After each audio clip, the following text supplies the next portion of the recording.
Hey friends, welcome back to Cooking with Undidi. Today we're going to make some creamy Chipotle tuna pasta. And this meal will be for the days 7 and 8 of the $20 grocery challenge. I will post a recipe down in the description. Let's start with a skillet on medium-high heat with about 2 tablespoons of butter, or you can use olive oil or avocado oil. Saute your yellow onions and your green onions, and these green onions right here came from my garden. I had a packet of some red peppers left over from a pizza order. I always keep those. So saute your red pepper flakes, 1 7-ounce can of some chipotle peppers, and make sure you kind of cut up your chipotle peppers.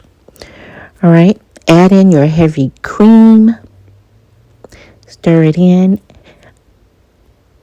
Now, I'm using some grated Parmesan cheese that I keep on hand, pretty much either grated or Parmesan cheese flakes from the deli. If you don't have any, don't worry about it. Use your leftover Parmesan cheese that you get when you order pizza. Okay? No biggie. Season it. I'm using Adobe All Purpose Seasoning, some basil and Italian seasoning, and you saw me pour that white wine right there. Shout out to my niece. It's called Stella Rosa Prosecco. I used about 3 to 4 tablespoons in there. Then I added a little bit of chicken broth, some more cheese. Don't worry about the measurements. I will write a generic recipe out for you. I'm seasoning as I go, and I just throw things in. That's why I have to go back and write the recipe for you, because I really don't measure. But my recipes, I write them out for the average person. So always tweak my recipes. I like a little flavor. And by the way, the red pepper is optional if you don't like red pepper. I just added that one little packet to give it a little punch. All right, let it simmer on medium. Now I'm going to add a little bit of butter because my doctor might not like it, but I like it. Butter makes everything taste better. Gives it a little richness to it. Stir it.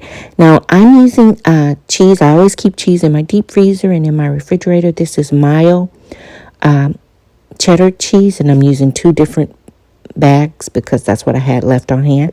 It's time for me to replenish. Cook your pasta. I should have started off with that. Al dente, and save 1 cup of the pasta liquid, okay? Once your pasta has been cooked and rinsed with cool water, add it into this cream base here. Add in your pasta water, stir it in with your cheese. Oh my goodness. Now this looks really good.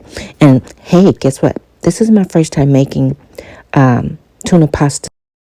My mom always made a pasta with tuna, but not like this.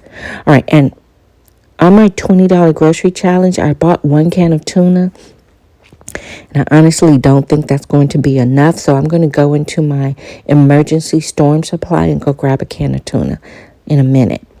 All right, the canned peas that I purchased on the $20 grocery challenge, you want to rinse those out in cold water to reduce the sodium that's in the liquid. Add those to your pasta. Give it a good stir. Now, always, what is it that I always say? Always do a taste test. Make sure if it's your taste buds, okay? And I used the whole can of peas. All right, we're just about done with this.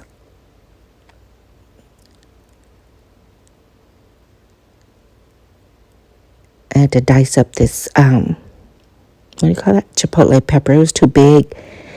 So, in the future, if I make this again, which I know I will, dice your chipotle peppers before you put them in the skillet. I did a taste test and it wasn't flavorful enough for me, so I'm adding a little more. I live in Texas, and hey, my bae and I love lots of flavor. All right, I went and got this can of tuna, and I try to buy tuna in water. So I'm adding an additional can. You don't have to, and honestly, you could make this a meatless Monday meal if you make this again. You don't even have to add tuna. All right. But because that's what I purchased on my $20 grocery challenge, I used tuna, but 1 can was not enough. So I'm actually cheating on this meal. I'm adding a can of tuna that I had on hand already. All right, this dish is ready. If I had some more cheese, which I'm out, I need to go replenish, I would probably sprinkle it on top and put a lid on it so it can melt on top. But this is enough. You don't always need melted cheese on every dish. Hit me up in the comments. Let me know, what did you think about this dish?